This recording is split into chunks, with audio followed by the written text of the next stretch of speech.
Bow, bow, bow. Hey. All right, so my name is Kai, and I have Stefan, Erica, and Sam with me. It's your boy. So today we are talking about something extra juicy. We're talking about boundaries. So Nice and juicy. I know throughout life you have to set boundaries for many different things, whether that's work, whether that's friends, family, school, whatever your situation is. But today we're talking about some boundaries we have to set within our own marriages. So my first question for the group is, were there any boundaries you had to set within your family when you got married? It didn't have to happen right away, but as time went on, what would you say is a boundary you had to set up in order to keep your marriage successful? I think one of the boundaries that I had to set off rip was the calling at a certain time, right? Like calling me at a certain time, I had to cut that off. And then also speaking to them about like issues that, we might have been going through. Like big issues that we might be over, but if you tell them, it may be something that they may not be able to get over as quickly. So those are the boundaries top of my head though, for like within family. Okay. I think for me, definitely agree with what Stefan said. I learned very quickly because my family is the type of family where they hold on to things. And I Right, knew you learned that before we was married. Yeah, I knew that before we was married. So I knew it was some people in my family, or just in general, I was just never, I'm taking it to my grave. They're not going to know nothing about my marriage because I know that they would hold that and let that be the end all be all for them. But something else, which is I don't even think I told Stefan this before, so hopefully when I have a conversation later. But Insert explosion sound. Right. When we first got married, again, I was still living like very single, like still getting used to what it meant to be married and to count on my partner for everything. So there would be situations where financially, like I needed an extra couple of dollars or something like that, but I wouldn't ask Stefan. I would ask the people I was comfortable with asking for the 25 years of my life that I had previously. So I would hit my sister, I would hit my aunt up, like, yo, can I borrow $20? Can I borrow $20? And then I realized that although for some people it may not seem problematic, it's problematic in the sense that when you get married, that is supposed to be your main person that you lean on for that type of support and for many other types of support. And I also didn't want to create this image in my family's head that I went and asked Stefan for money and he just told me no, or like he ain't have it either. So I had to realize that although that was my comfort for, again, 25 years of living, I had to then switch that comfort over to Stefan and get comfortable having those type of conversations with him. Makes sense. So yeah. What about y'all? Mine is kind of similar to what Stefan said. So you told me you had extra bread? Mine is kind of similar to what Stefan said as far as how much you're telling your family about what's going on. I'm used to telling my sister everything, even if it's not like in terms of us, like if it's not something that's like specifically my business, like I'm just used to telling her everything because she's my sister. Like, when people say like don't tell anyone, and you're like, okay, I won't tell anyone, but there's always one person you tell because they're not gonna say anything. I'm trustworthy though, guys, don't worry. But yes, in terms of like keeping secrets, for lack of a better word, or like our business is our business, setting that boundary. And the thing is, I don't think my family really they didn't want me to tell to them, but that was just what I was used to. So I had to kind of switch that up. What happened? No, let's bring it back to a situation that we had a conversation about. I could definitely say that boundaries I had to set. So the thing is that growing up in a Caribbean household, right, like it was really this village mindset. Where it's like my mom is constantly telling my brother and I, like, y'all don't understand the Jamaican way. Y'all don't understand the Jamaican way. It's kind of like if one person makes it out, the whole family makes it out because that person's gonna like help the family out financially. Like, you know, if they need a place to stay, if they have an extra space in their living room in the corner, they're gonna build a room in that corner. So it's just like once I made it out of my mom's crib and I got my first full-time job, my mom was kind of like, all right, cool. So like, when you gonna start sending money home? Like, you feel what I'm saying? To help out at home because that's just what you did. And I was like, this bread is mine. This paycheck got my name on it, not Karen's name. I keep dropping my mom's name. Not Lisa's name. And so that's my cousin. And so like I had to like just kind of carve out boundaries from early and just be like, yeah, mom, nah, like Financial boundaries. yeah, like, you know, like this ain't us. This me. Also because like I knew that this was well, no, this was before we got married. I had to carve out that boundary, and then once we got married, I had to like add us into that. And so like yeah, there was that, and then I also just had to like kind of stop calling my mom for advice on things. Like, yo, mom, how you season this? Yo, mom, how you did this? You feel what I'm saying? Because even though I've been by myself for a while, it's like once I got married, now I'm responsible for somebody else. So I want to make sure I got it. You feel what I'm saying? So it's like I kind of just had to stand on my own 2 feet, cook my own food, even though I knew how to cook, but like I can't throw down like my mom. But like, yeah, those are the 2 things I had to kind of like set boundaries with. Yeah, that's so interesting that you brought that up, Sam, too, because something that, and we spoke about this in a different episode. If you didn't watch it, go watch it. But something that what I had to learn was Stefan and his family are very close-knit. Like, they're a big family, but they're all, like, extremely close. His mom literally calls him every other day. If she doesn't, it's a problem if she don't speak to her son. So Stefan would sometimes, like, ask her different things or bring up different things, and it used to make me so uncomfortable. Only because in my mind I wanted to show his mom that I'm responsible, that her son married the right person, that I have it all together. And then one day Stefan was like, Kai, you know my mom just wants the best for us, right? Like if she wants to help or she wants to like, you know, do something for us, like she's your family now too. And that's a part of it. Where for a long time, which I feel like for most people is natural, you want to make good impressions like with the family. Yeah.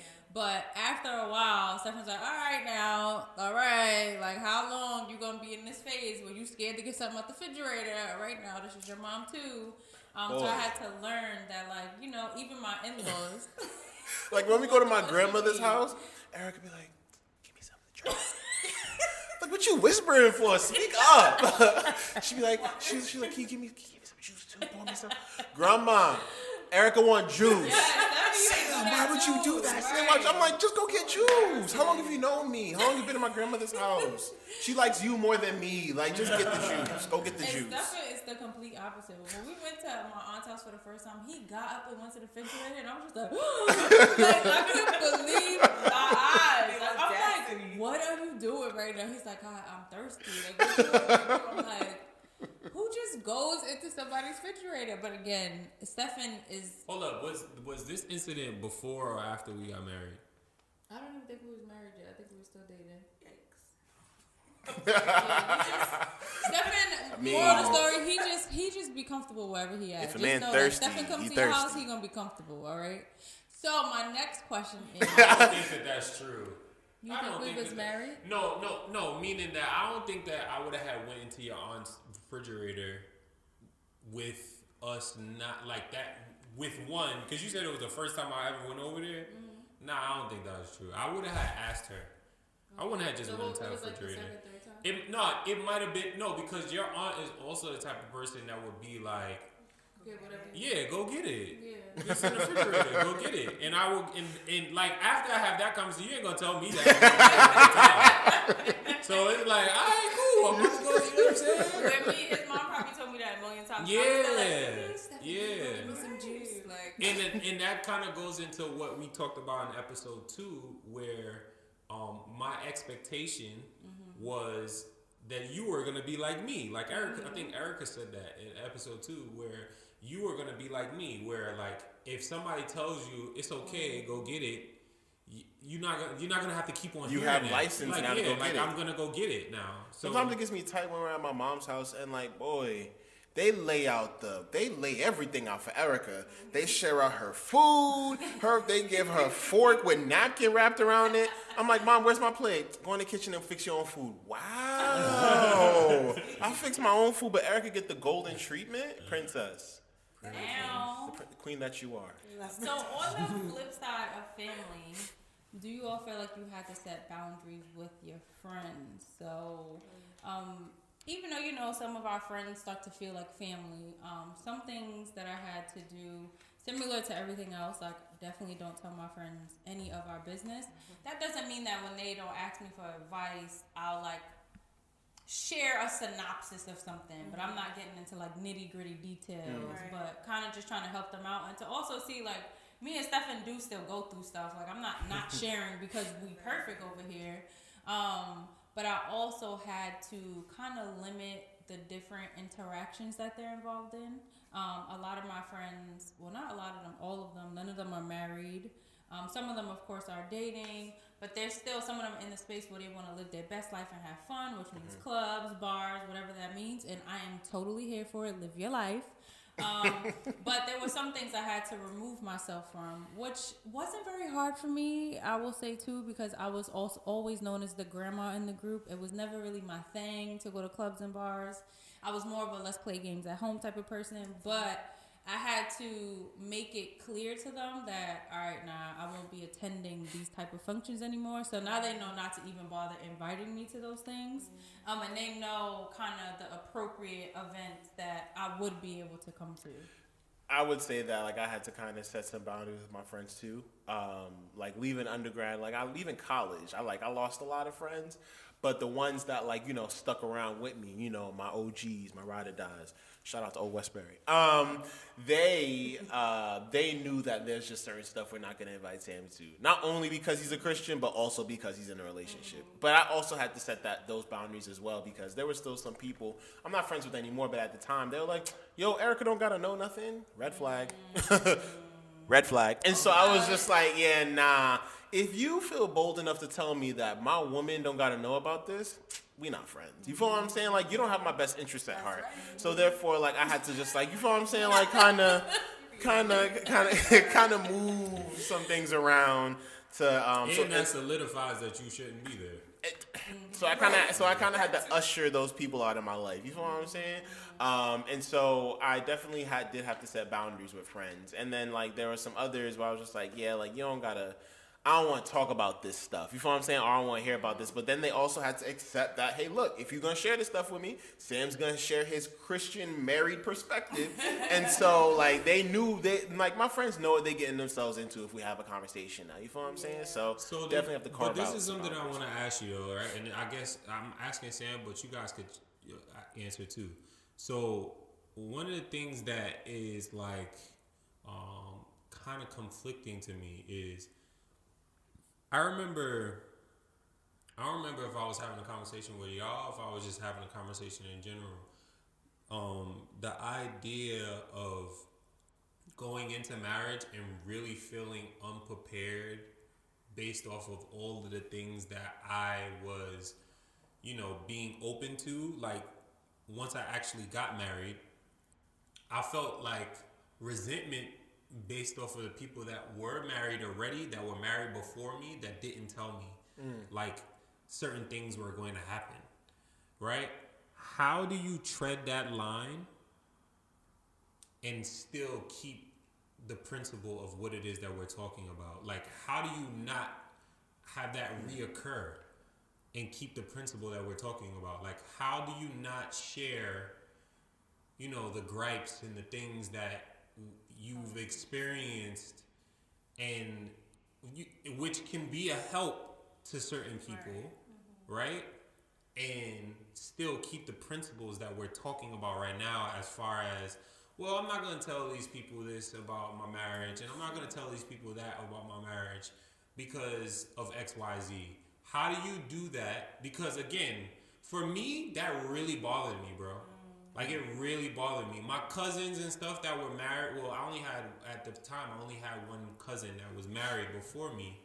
But I felt like he didn't tell me nothing, bro. Like, I felt, and it bothered me because I was like, yo, like, bro, you knew that this was gonna happen, and you didn't say anything to me, and it bothered me. But like, how do you help a person that wants to potentially be in the same space as you, and still, you know what I mean, be reserved enough to keep the principles that we're talking about? I think part of, like, in me saying that I stopped sharing stuff with friends as well, it's more so like how I painted the picture of what was going on. So like in college, not intentionally, but like I painted him as like this monster who like went with every girl, like, you know what I'm saying? Like this, yeah. And I was a good Christian man. All right, that's cap. I'm capping.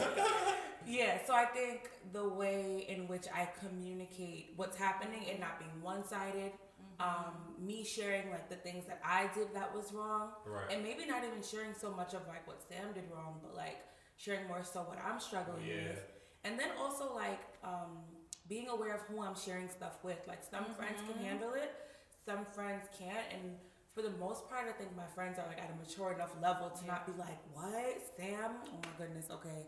Like, I'm not going to talk to him, or like, I'm going to look at him differently. So. And honestly, I really wouldn't care if any of her friends said that. Like I like her friends. Don't get me wrong. I'm not going to sit here and list all of them because I don't want to miss anyone. But like, I like Erica's friends. But if they were to say, I'd be like, all right, I'm not married to them. Like, I don't have any obligation. But what about family? So for family, I mean, like, when I say family, I'm thinking about, like, cousins, aunts. Like, for them, it'll be like, all right, cool, so what? For my mom, my brother, and my sister, and my little brother, I'll just be like, all right, like, we got to have a conversation about it. I'm not saying that, like, their opinion is going to change the way that I act. But in reference to the question that you asked, I definitely think that, like, wisdom does have to play its role.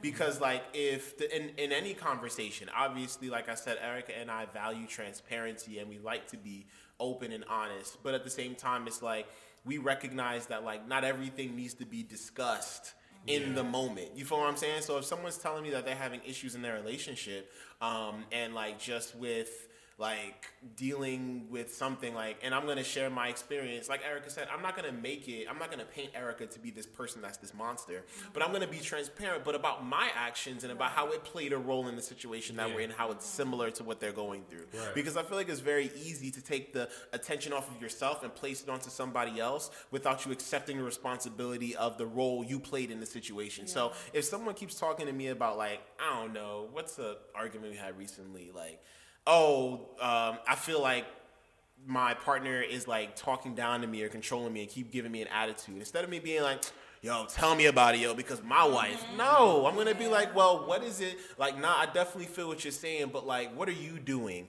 right? That is causing them to react in that way. Why are they reacting that way? What in their history has caused them to react that way? So making the conversation more holistic versus like just feeding into what the person's upset about. So still being honest and transparent with sharing with them. I understand what you're going through, but really just keeping myself in the center of the conversation as I'm engaging with them and not painting my spouse as like to be this monster. Yeah, I think I always try to relate it back to reality in general too. So one of my friends like came to me and she was asking me for advice. Her boyfriend had did something where he was flirting under a girl's picture. They were together for a really long time, and she was really upset, crying, and she was like, I don't know what to do, Kyle. Like, what do you think I should do? So I kind of just try to put things into perspective for my friends, more like, is this situation that you're going through right now worth losing like your whole relationship? Because I'm going to let you know now, this won't be the first or the last disappointing thing that your husband may do to you, and vice versa. The things that you went through with him, it won't be the last time you disappointed him or got him upset. So is this situation worth that for you all not to continue? So more so like put it into perspective and share, like, this isn't, me and Stefan have been through many things. And if I was going to let this one deterrent, again, you have to decide that for you. If I was going to let this one deterrent, because they're not married, be the end to our relationship, is that worth it to you? Do you feel like it's worth it to you? Because you're going to get with someone else and they're going to disappoint you in different ways. So you have to decide what part of these disappointments are worth it that much to you. So I'll try to like put it into perspective where I'm letting you know, like, I've had to forgive Stefan for stuff. He's had to forgive me for stuff. is it worth it for you? So I didn't go into detail about like no situation we've been through or anything like that, but kind of still letting them know like I'm human too. I know you're calling me because you think I have all the answers, but I don't have all the answers, and you just have to decide for yourself if this is something worth it where you want to end your whole situation. Yeah. And then sometimes your situation doesn't necessarily need to be shared. Because I feel like people that are like married and in relationships feel like obligated to share. Well, in my life or in my experiences have taught me when it's like sometimes I don't want to hear that. You feel what I'm saying? Sometimes somebody just wants to vent and share what's on their mind and share what they're going through, and then sometimes just present the opportunity for you just to ask some questions and just help the person kind of come to a realization as to ways that they want. What I'm saying is that like it's not going to be all the time that you need to share your experience. That's what I'm saying. And so I think that like that's another opportunity to use wisdom. Like just because someone's coming to you with something, unless they said, "Have you experienced something like this before?" Like what advice do you have for me? Like kind of like understanding, unless they say, "Have you experienced this before?" You could that's the opportunity. But if they say, "Do you have any advice for me?" sometimes they don't always need to hear that, because nobody always wants to be told, "Yeah, I've been through it too." Like I just feel like I get what you're saying, and I feel like what you're saying, it has to be some type of discernment, right? Yes, 100%. with what it is that you're sharing. Also, I feel like on top of that feeling of discernment that you have to have based off the situation, you also have to acknowledge that if a person is coming to you about a particular situation, it is because they feel like you may have the experience of what it is that they're talking about. Yeah. Now, that same person also may not have the courage or the wherewithal to ask you outright, "Hey, did you go through this too?"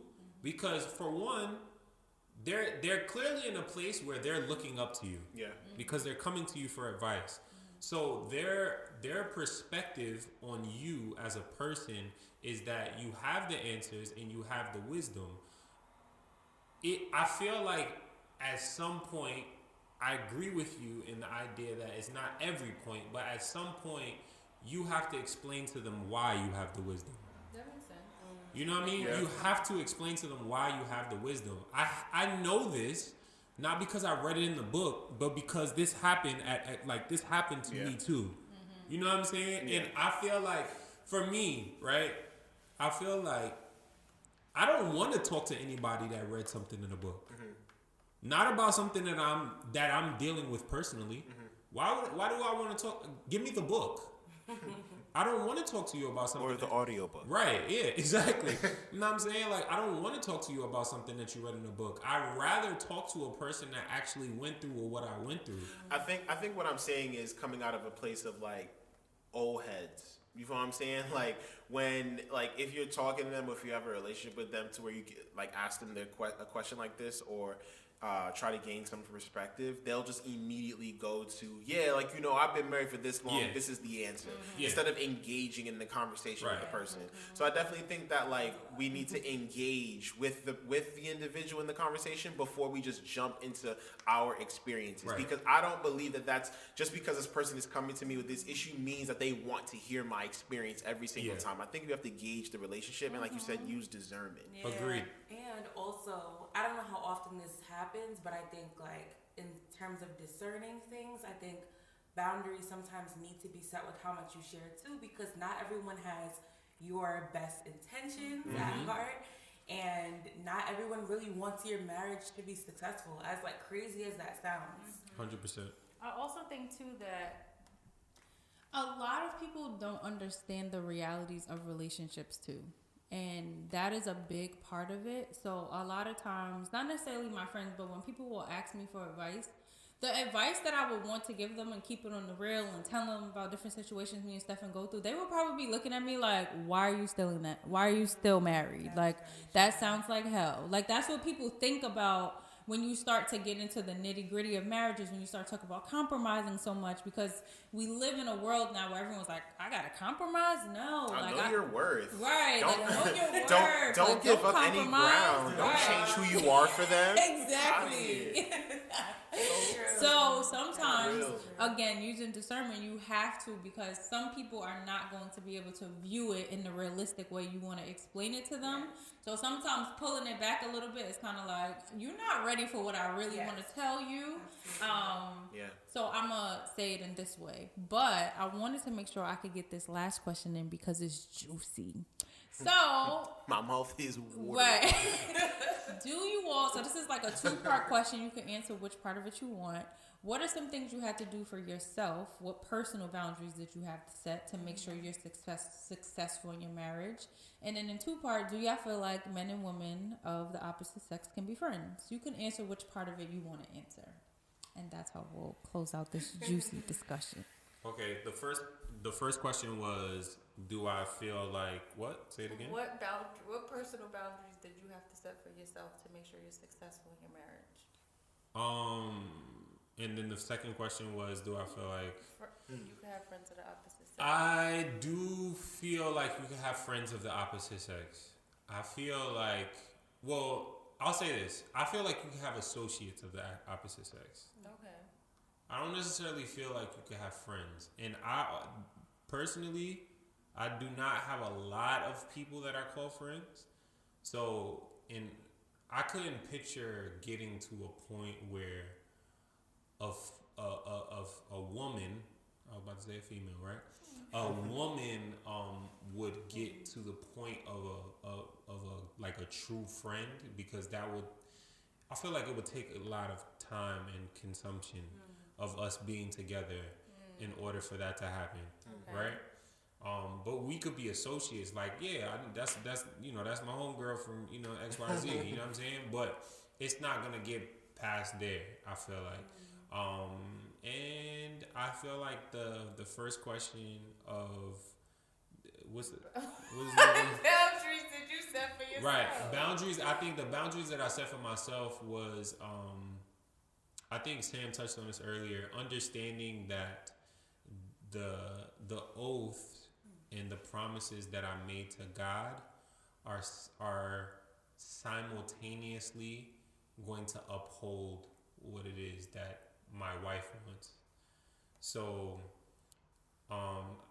like the happiness that I can give to you, it is all going to be based off of how faithful I am to what it is that I told God while I stood in front of your dad and your mom and your aunt, what I was going to do for the next however many years we're alive together. The faithfulness that I stick to that is going to be contingent on, like how prominent and successful so we can be together. And that's the boundaries that I feel like I set for myself. And I just feel like those, like that boundary in itself is like it's like the cheat code, bro. It's like the cheat code to making it, making you happy. I feel like ultimately. Okay. I would say for me, might as well just go down the line. Can you have friends of the opposite sex? No. I'm kidding. You can to a certain extent. I agree with what Stefan said. I just have to be able to trust you as well. So there are some very few women in Stefan's life that I don't mind him being around at all, but that's because I've built some type of trust with that person as well. And then for the boundaries I set for myself, I thought you was sighing hard because of me. And then for the boundaries I set for myself, I'm a very boundary person. So whether it's work or social media, when it comes to the opposite sex, I make like things very, very clear. If I'm talking to you through text, it's going to be about the assignment we got only or different things like that. I'm making sure like certain things aren't happening. There's just certain things I'm going to make sure. You would never be able to say, oh, Kai was flirting for me, or I think Kai likes me in that type of way. And the same with social media. I personally don't comment on any male's picture in that type of way. If they're like the homie or something, I'd be like, yo, the fit is cool. But you'll never see me putting an emoji. Actually, when men, even if they're not commenting anything like sexual and they're just like, yo, the fit is nice, I'll usually just give them the little fist or they get the little prayer hands. So if any of y'all go into my comment section right now, that's what y'all gonna see. Y'all gonna see that fist or y'all gonna see the prayer hands. You're not getting the thanks. You're not even getting the thanks. You're gonna get the fist. Because you the homie. You the homie. We gotta keep it at that. You mean the flex? Yeah, the flex. Yeah, the flex. Yeah, like, good looking. Because I could honestly say that in my years of knowing you, I've never been like, okay, I kind of crossing the line with that guy. Like, seriously. Yeah, I don't play. I commend you, girl. Keep doing your thing. All right. What would you say, Erica? I'll answer that second question first. Can guys have girlfriends? I think certain guys can. My man. Certain guys. Message. I agree with what you said, or I think one of you said like to a certain extent. I think that because of, and I guess I'll speak specifically about Sam. Sam's idea of friendship is like, I'm putting my time into you, I am checking in on you, and like genuinely checking in. I think all that is great. And very nice and sweet. But I don't think that very nice and sweet. I think that the type of attention that Sam gives someone in a friendship, which is a lot because he really does value friendship, in my opinion, as his wife, it could leave room for like misunderstanding or miscommunication. So I do think that like what you said, if I really trust the female, I'm fine with it.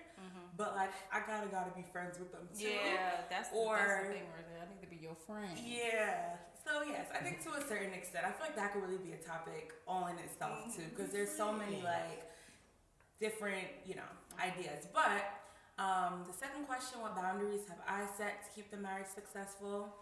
I think just like knowing myself and knowing like the type of things that I like in a guy, like I would like in a male, the things that like drew me to Sam. Making sure that like I don't enter into those places. Nothing. I'm just very curious as to how you're gonna answer this question because making sure that I don't enter into those. Not because I have any like doubts, but because I think it's just an interesting question. I don't know. When I think about Erica, I know in the grand scheme of things and in the realm of possibility, you're human and fallible, so that means that you're capable of making mistakes. But I just never entertained the thought process of like Erica leaving me, or like, you know what I'm saying, or like doing something like that to get me upset. So I'm just curious to know what boundaries you set for yourself. So I'm sorry, but I interrupted you. So making sure that I don't enter into a situation, whether it's a conversation or even being in like any type of situation where I could leave room for the enemy to like insert something into my mind, give me an idea, or give the guy an idea that like I'm into him. So I think like that's pretty general, but that is not putting myself in a situation where like, for example, I'm a person who's very much so like, if I feel connected to you on an emotional level, like that's gonna attract me to you. That's what attracted me to you. So I'm not gonna get super close to a guy emotionally because that is going to, it could potentially cause me to be like, wow, they're really nice, they're really sweet, because we human out here. I don't know why the thought of that just got me very upset. The thought of Erica being emotionally really nice. escalated into another man. I was just, the idea of that vexed my spirit. So, because you're mine. Okay. And I am yours. Just my Game of Thrones people. Well, let me start off with, do I think that men and women can be friends? Yes, I do. But like you said for Sam, I do think that there are some boundaries I need to place on that. And for all the reasons that you said, because I recognize that I love hard when it comes to the friends that I have now. Now, Steph defines the word friendship differently than I define the word friendship, but in reality, it's like there's still that same level of closeness. You feel what I'm saying? Because like if we're friends, or if I call you my friend, then there's that potential, because there's levels to the friendship as well, right? But you have the potential to be someone that I would make similar sacrifices for that I would make for my family. You feel what I'm saying?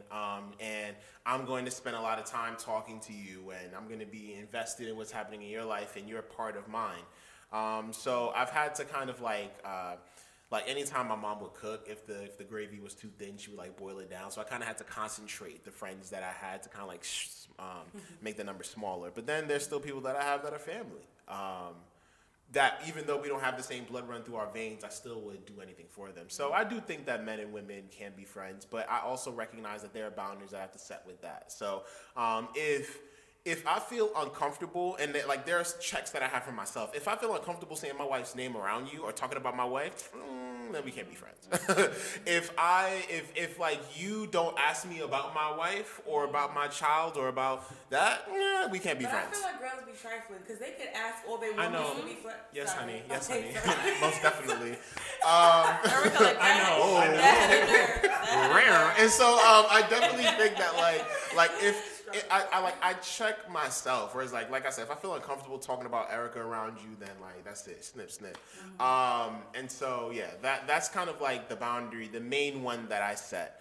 And yeah, I have to feel comfortable speaking to you on the phone if Erica walks into the room. If I feel something in my soul, like, oh snap, yeah, so we were then like that's it. And so really my gauge is Erica. That's really what I judge it by. And then also God, obviously, but like Erica. And so there's that. But what boundaries do I set for myself? Really what I said before, like kind of like with Kai, like you would never see me comment under some female's picture, something inappropriate, like hard eyes, fire. Like I might be like, yo, not only because Erica will find it, but also because it's like I just feel weird. Like the most I'll do, I remember like I have a friend, and then like they put up a picture, and then I commented on it, but like Erica follows them too, and Erica saw the comment, and I didn't feel anything about it. Now for myself, that's how I check myself, because when Erica saw it, she was like, "What do you mean by this?" And I explained to her. She's like, oh, "Okay," like you feel what I'm saying? And so it's like I don't really comment under people's pictures. I don't even like females' posts. You know what I'm saying? Like I talk about Kai's content all the time because I really enjoy Kai's content, but that's because like Steph is my boy. Kai's my boy. So it's just like, you know what I'm saying? Like I was like, is she my girl? Kai's my boy. So it's like, yep, got the fist emoji, got the flex emoji. So it's like, at the end of the day, like you're not gonna see me do that because I recognize I have to check myself, because I can't. A wandering mind is a dangerous thing, and I don't want that to happen. So I have to place like fences in my mind and check myself. And what reinforces those fences? The Word of God, my relationship with God. So I have to make sure that I'm protecting my mind from the potential dangers of allowing it to just like roam free, and I don't want that to happen. Woo! And I feel like we could honestly have a whole different episode on temptation and the realities of what that looks like, because I feel like a lot of people also misconstrue, if that's the word, like what that actually means and what that could look like. And a lot of people have this false perception that they feel like if they get married to someone, they want their person to never have any type of thoughts, and they shouldn't have to set up boundaries or anything. It should just be that person and that person only. And if you ever look the other way or think anything, then our marriage is over. So we should definitely let us know in the comments if y'all want us to do that topic as well. But like my babe says, we're going to put a pin in this. Let us know if y'all have any questions. Thank y'all so much for joining us. Love you. Bow. See you next week.